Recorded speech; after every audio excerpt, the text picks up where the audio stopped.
Oh no! They're being attacked by 3 TIE fighters! Gosh, if only they were actually a threat! I'm sorry. One of these days I'll stop commenting on that. Did I ever stop commenting on that in the Clone Wars? Because the droids never stopped being a joke.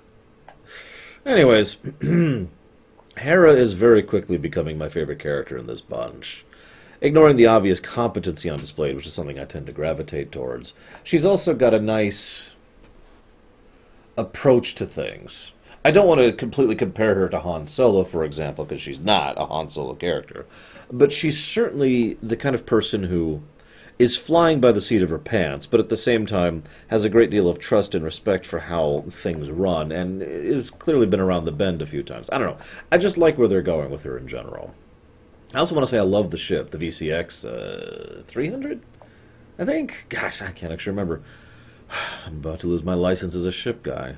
I do love this ship, though, the Ghost. It's a very pretty ship, and aesthetically speaking, I think I actually like it probably better than the Falcon, as far as the Corellian freighters go. Although, I don't know, I'd have to debate that a little bit, but it's a nice little ship. We'll see what I think of it going forward. So, Chopper tries to purge the air duct while Ezra's still in there, and that antic leads directly to them missing the diagnostic, which leads to the threat of the episode. Yeah, no, I'm officially tired of Chopper. Can we just get rid of... Does he ever get better? By the time I see the comments on this, I'll be, like, well advanced in this. But it'll be very... I'm very curious of the comments on this bit.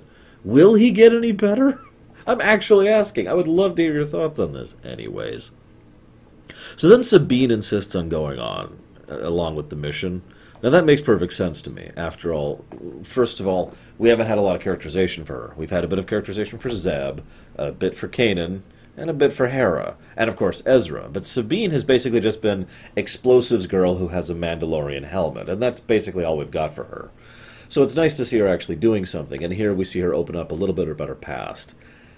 Not all the exposition is smooth. Some of it's kind of clunky, but for the most part, we're getting the beginnings of what she is and where she's coming from. And it makes perfect sense to me that someone who had willingly decided to sign up with the Empire because they believed in an ideal, only to be consistently told, don't ask questions, do as you're told, and how those two concepts would completely contrast each other. That makes sense. I like that.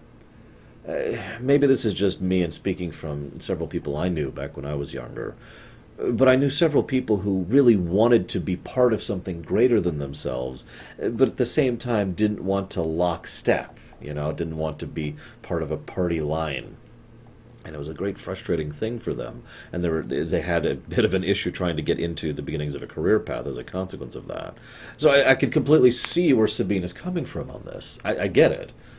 And so the fact that she's effectively signed up with this rebel crew who's telling her to shut up and don't ask questions, like, you could say all you want about us hurting the Empire, but just because you're against the Empire doesn't mean you're good, right? Therefore, it is completely logical to me that she would be questioning this. If anything, I think her questions were not satisfactorily answered within this episode. I mean, yeah, Hera trusts her or whatever, but nothing actually is conveyed to remove the problem from the scenario. As a quick aside, I thought about something. If I'm not mistaken, and I could be wrong, Rebels occurs roughly 15 years after the end of Revenge of the Sith. So the Galactic Empire has been around in a formal entity for about a decade and a half. Given Sabine's age, that would mean that I don't actually know her exact age, so I'm just guesstimating. But that would mean that she was basically a child, a very young child, when the Empire was founded.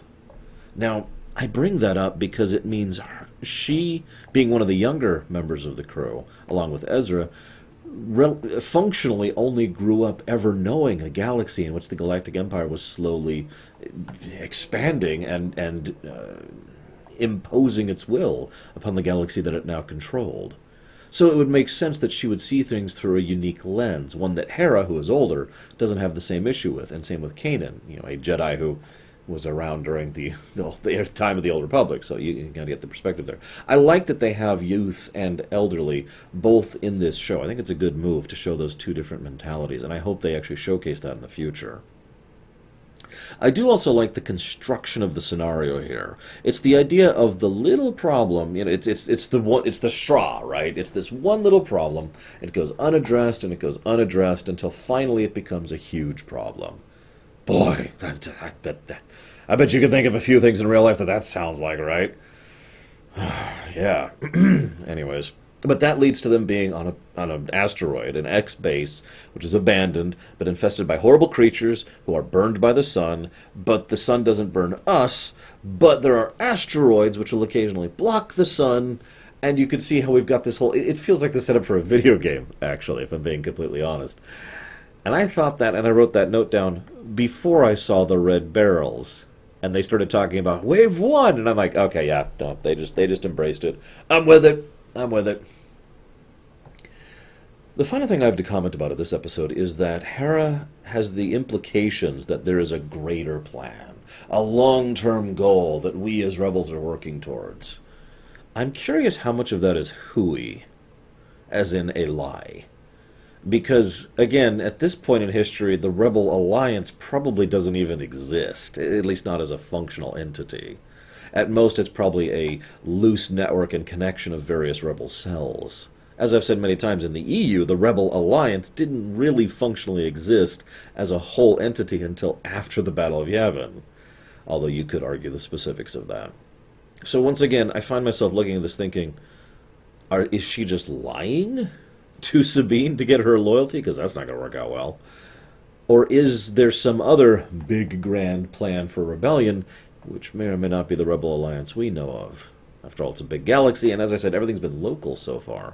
So this could just be the big grand plan of one cell for one system or one sector. Either way, I'm curious to see where this will develop. And I'll see you guys next time.